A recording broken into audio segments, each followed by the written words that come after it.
You know him from the big screen and the world of Avatar. He's been entertaining audiences for decades, famously playing Rufio at the age of 15 in the 1991 Spielberg movie Hook.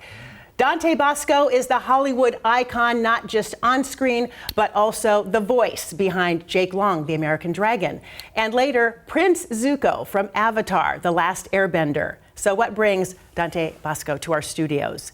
Emerald City Comic-Con, running through this Sunday. Welcome to Seattle. Thank you so much. Great to be up here in the Pacific Northwest. I love it up here. Great to have you.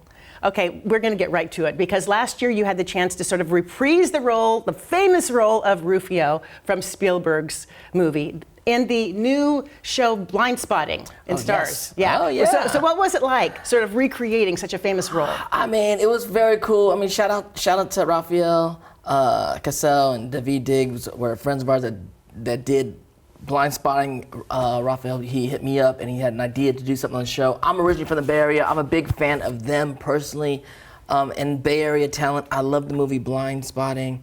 The fact they did that, they really get me inspired to make my movie in my hometown, Pittsburgh, California, up there, Fabulous Filipino Brothers. So when they were like, we have this thing, like at first they were nervous. He was like, yeah, I don't know, I want you to check it out. We have this idea. And they said it to me, and I thought it was cool. Like, it was like an homage to the characters, an homage to the community. Mm-hmm. And it was fun, man. It was fun to like kind of poke back at your past, you know? It's such a famous character. You were just 15 when you played it, working with an icon, Steven Spielberg. What was that like, doing Hook with him? I mean, he's one of the greatest directors of our time, of his time. I was young. I didn't know I was going to go on to direct and produce, but I would go to the set on my days off to watch Robin Williams improv, to watch Dustin Hoffman do character roles, and sit by Steven, and little by little he would talk to me about directing and about lights, and I always tell people, you know, seeing these guys at that age is really like having the good fortune to be able to sit with masters like Picasso and watching Picasso paint, or Mozart conduct a symphony. That's what it's like watching these guys making movies. Hundreds, if not thousands, of kids went out for that role. How did you get it? Because that was your breakout role. I know. I mean, how did you get to be Rufio? The irony is, it's such a weird thing because I started acting when I was 10, but I was 15 at that time. And when I went in, they put me on tape, the casting directors, and then I went to go meet Steven, and then he gave me the job.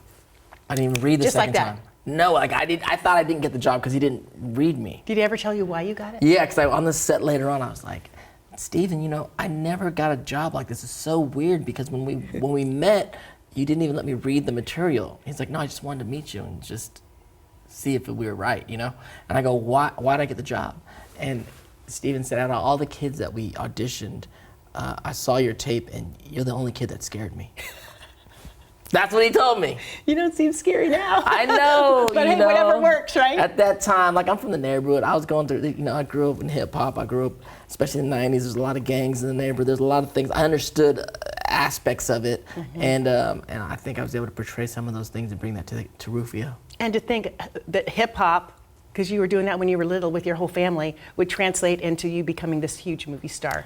I mean, how did that work? Oh, I mean, you know, I always tell people, like, I'm a hip hop artist to this day, as an actor, as a producer, as a director. It's just we all didn't end up rappers, but we're all come from perspective, especially the cats that grew up in our neighborhoods, and this whole culture and music really gave us a way into the world of the arts and a way to express ourselves and a way to make ourselves more than we thought society was looking at us as people of color. Like, oh, you're not smart, or you're not this or not that. Oh no, we got poetry, we have music, we know when we think and we feel more than what the world may think of us at that time. And I think that's what kind of propelled us, me and my brothers and other friends in our community. Like, hip hop was a big outlet for us to express ourselves and tell the world who we are.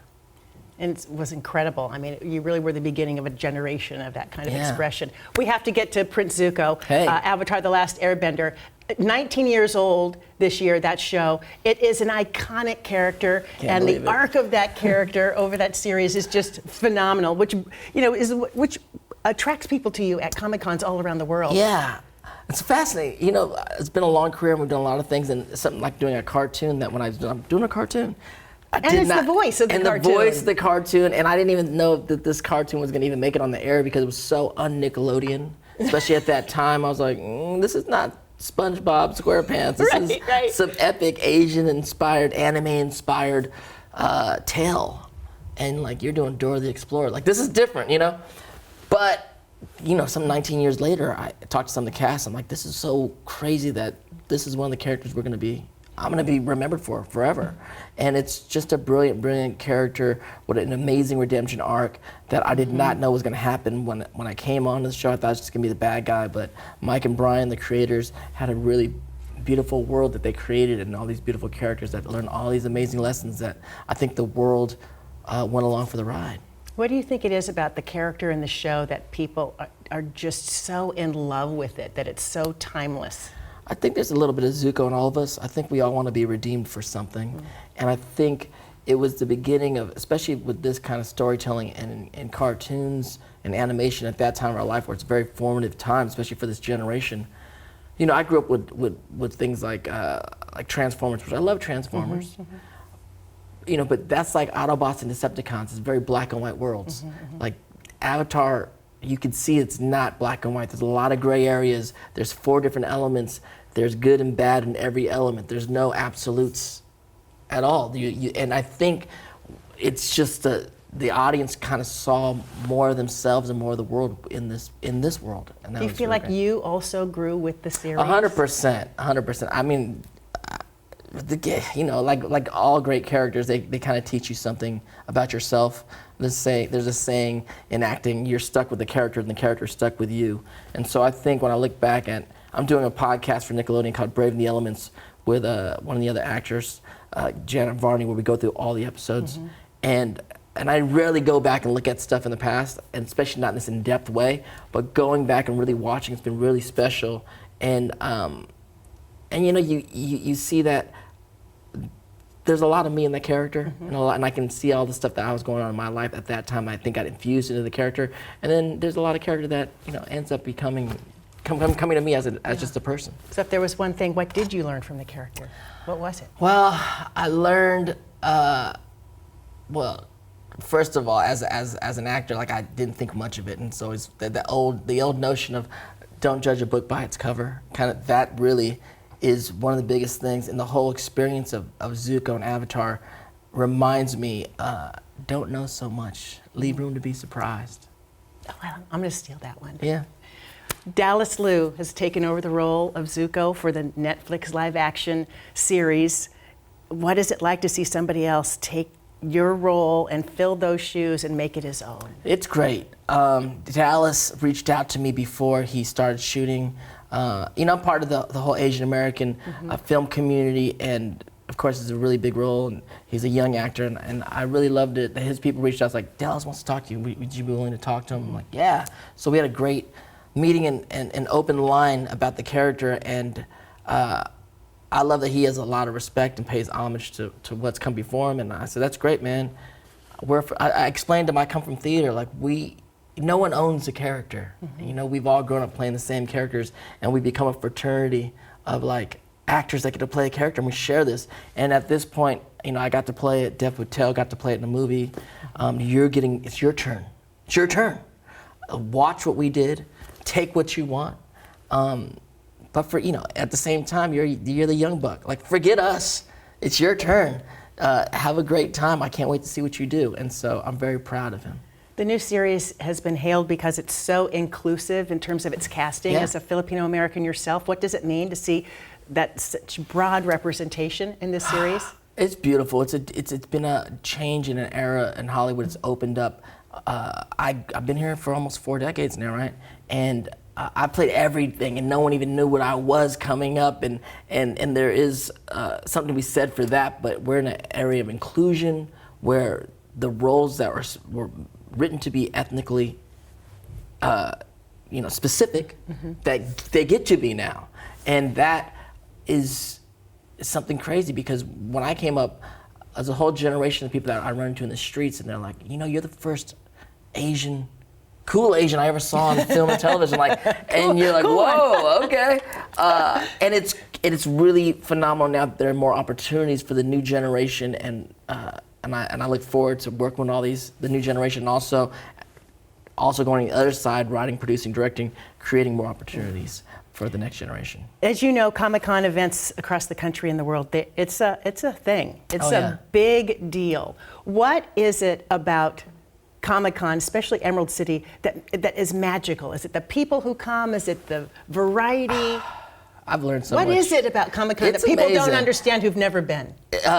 There's different things, and I didn't grow up I'm a hip hop kid. I grew up in the dancing world, and then when I was going through my adolescence and into young adulthood, I was really into the club scene in LA and all around the world. So that was really the scene I came up in. And then as I've been embraced by this Comic-Con world in the last, I'd say 15 years, and I've really seen it kind of see it pop. And I'm learning as a student, like, what is it? I'm just asking the same thing as you. What's the magic? What is it? Well, this is the thing. It's a community throughout the world, and it's nostalgia, it's art, it's the modern arts. People outside the world, this is the best way I put it to my friends that are like not of the world, and they're like, I don't get this Comic-Con world, what is it, right? And I go, well, it's not as weird as you think it may be. I was like, football season. He's like, right. He goes, what do we do? He goes, we go to the sports bar. We're like, right. You go to the sports bar, and we're rooting for these teams, right? You're wearing the jersey, right? We're in the jersey. Right. I'm like, you're not on the team? He's like, no. I'm like, you're wearing that jersey. You're high-fiving people you don't know. You may hug somebody on a touchdown. You don't know them, right? Right. He's like, right. He goes, okay, what's a jersey but a cosplay? You're just supporting a team like a anime or like, but you're not in that thing, but you love it. It brings you love and joy. It's the football community is a certain way, sports community. It's just the same thing. It's just around movies and anime and cartoons, and now it's broadened up through so many other things that's beyond just animation. But when you go down to San Diego Comic-Con, which is the biggest one in the world, the mecca of Comic-Cons, all the signs say it's the biggest con for the modern arts. Mm-hmm. These are the modern arts, and this is the fan base that really connects with all the storytelling. Well, you are going to be here for the next 3 days, all the way through Sunday. People are going to see you every single day. Emerald City Comic-Con in Seattle. Welcome to the Northwest. Once again, great to have you here, and enjoy your stay. So great. What a pleasure to talk with you today. Thank you. Thank you.